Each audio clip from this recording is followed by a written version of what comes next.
Kei te hui te umanga karihinu o Petrobras me ngā iwi o te tai rāwhiti, e pāna ki tō rātau hiahia ki te tiro i te moana o Raukumara mo te Koura Pango nei.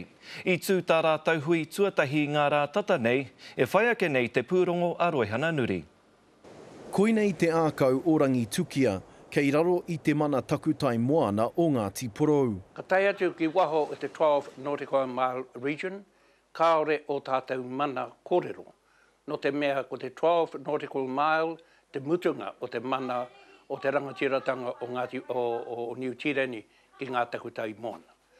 Engari, kei a Petrobras te mana ki te kōkiri i āna mahi tiro penehini ki tua o te tekau marima maero. Nā reira e te kāna kia whakahokia mai a mātou e nei kōrero ki te iwi. Hei kōrero hei whiriwhiritanga marātau. He hakatoa ngā huatanga e tū mai ana i mua i a tātou.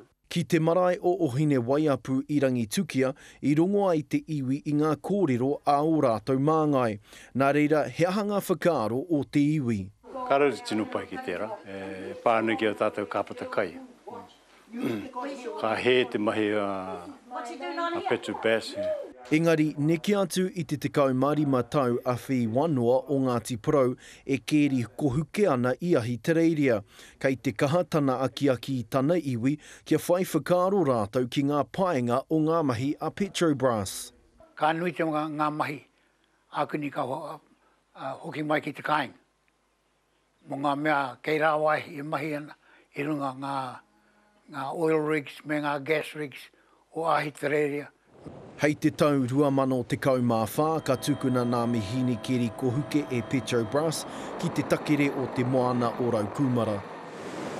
Roihana Nuri, Te Karere.